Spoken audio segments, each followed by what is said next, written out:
팔레스타인 난민 캠프가 설치된 가자지구 북부 자발리아 지역의 모습입니다. 이틀 연속 공습으로 잔해더미가 된 난민촌을 주민들이 망연자실하게 바라봅니다. AFP 통신은 이스라엘이 이틀 연속 자발리아 난민촌을 공습했다고 보도했습니다. 가자지구 보건부도 이스라엘의 추가 폭격으로 수십 명이 사망하거나 다쳤다고 주장했습니다. 다만 추가 공습으로 인한 정확한 피해 규모는 아직까지 확인되지 않고 있습니다. 하마스는 전날 이뤄진 자발리아 난민촌 공습으로 400여 명이 숨지거나 다쳤다고 주장했습니다.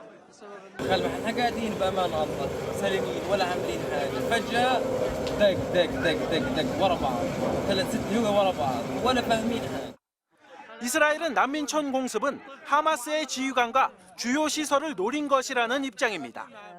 이스라엘의 공세가 강화된 가운데 가자지구 탈출길도 전쟁 발발 25일 만에 처음 열렸습니다. 가자지구와 국경을 맞댄 이집트는 외국인 여권 소지자에 한해 입국을 허용했습니다. 이집트는 첫날 500명 정도를 받아들였고 이틀 연속 국경을 개방하는 데도 합의했습니다. 크게 다친 팔레스타인 주민의 입국도 허용해 80여 대의 구급차가 국경을 넘나들었습니다. 부상자들은 이집트 야전병원 등에서 치료를 받은 뒤 완쾌되는 대로 돌려보내질 예정입니다. MBC 뉴스 윤성철입니다. 유엔은 강도 높은 어조로 이스라엘군의 가자지구 난민촌 폭격을 규탄했습니다. 아동과 여성을 포함해 대규모 민간인 사상자가 발생했다며 충격적인 폭력을 멈춰야 한다고 강조했습니다. That the Secretary General is appalled over the escalating violence in Gaza, including the killing of Palestinians, including women and children. 유엔과 국제사회의 거센 비판 여론에 미국은 곤혹스러움을 감추지 못하고 있습니다. 이스라엘에 대한 직접적인 비판을 하지는 않았지만 백악관은 가슴 아픈 일이라며 무고한 민간인의 희생을 원치 않는다고 우회적으로 비판했습니다. We are working very, very hard to continue to make sure that our Israeli friends are prosecuting these operations with as much due care to minimizing civilian casualties as possible. 휴전을 반대한다는 기존의 입장을 다시 확인하면서도 구호품 지원과 민간인 대피를 위해 인도주의적 차원에서 전투 중단은 검토할 필요가 있다고 했습니다. 가자지구 내 미국인 대피도 시작됐다며 미국인들이 전부 대피하는 데는 며칠이 걸릴 것으로 예상했습니다. Initial group of foreign nationals, including U.S. citizens, departed Gaza through Rafah today, and we expect exits of U.S. citizens and foreign nationals to continue over the next several days. 인도주의적 위기가 고조되는 상황에서 블링컨 미국 국무장관은 곧 이스라엘을 방문해 네타냐후 총리와 만날 예정입니다. 워싱턴에서 MBC 뉴스 김수진입니다.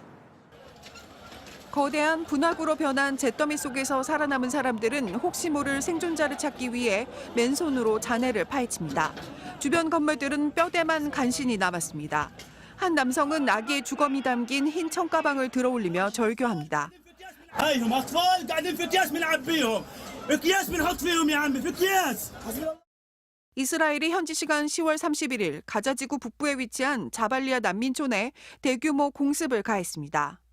현지 주민들은 빵을 사려고 줄을 서 기다리고 있는데 갑자기 아무런 사전 경고 없이 7발에서 8발 정도의 미사일이 떨어졌다고 당시 상황을 증언했습니다. 팔레스타인 보건부는 이번 공습으로 최소 50명이 숨지고 150명이 부상했다고 밝혔고 하마스도 400명이 숨지거나 다쳤다고 전했습니다. 하마스는 또 외국인 3명을 포함한 인질 7명도 숨졌다고 주장했습니다. 이스라엘군 대변인은 CNN과의 인터뷰에서 이번 난민촌 공습은 하마스의 지휘관과 시설을 노린 것이었다고 밝혔습니다. Yes, I can. We were focused again on a target, Senior Commander Wolf.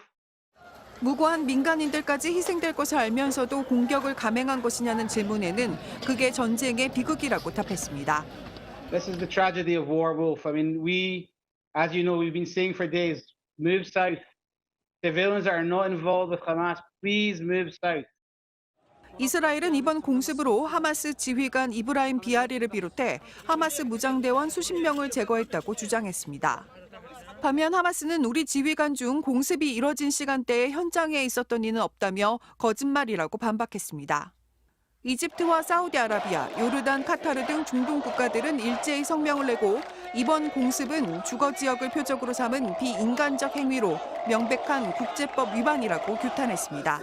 MBC 뉴스 이경미입니다.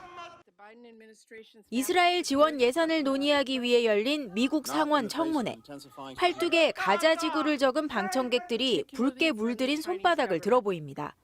연이어 전쟁을 중단하라는 고성이 터져나옵니다.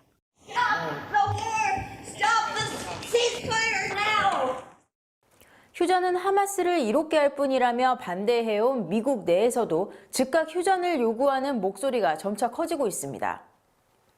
인도주의적 휴전을 촉구하는 유엔 총회 결의안은 120개 국가가 찬성표를 던졌습니다. 즉각 휴전을 통해 가자 지구의 인도주의적 지원 통로가 열리지 않으면 폭격으로 인한 사망자보다 더 많은 사람들이 질병과 굶주림으로 희생될 거라는 경고가 연일 나오고 있습니다. Gaza has become a graveyard for children. It's a living hell for everyone else. 국제사회의 비난이 거세지만 이스라엘은 꿈쩍도 않고 있습니다. 네타냐후 이스라엘 총리는 하마스의 기습 공격을 2차 세계대전 진주만 공습과 9.11 테러에 비유하면서 휴전은 없다고 못 박았습니다. Calls for a ceasefire are calls for Israel to surrender to Hamas, to surrender to terrorism, to surrender to barbarism. That will not happen. 또 지상군을 투입하기로 한 이후 하마스가 인질 석방을 시작한 것에 대해서도 하마스를 압박해야 양보를 얻어낼 수 있다는 증거라고 이스라엘은 보고 있습니다. 이스라엘의 지상전 강행이 네타냐후 총리의 정치적 생존 전략이라는 분석도 있습니다. 월스트리트 저널은 국내에서 정치적 생명이 끝난 네타냐후 총리가 하마스와의 전쟁에 성공한 공로를 인정받아 권력을 유지하려 할 것이라고 전망했습니다. 무엇보다 미국이 이스라엘의 하마스 공격은 정당하다며 국제사회의 휴전 압박을 막아주고 있어 비난 여론으로 전쟁을 멈추기는 쉽지 않아 보입니다. 뉴욕에서 MBC 뉴스 강나림입니다.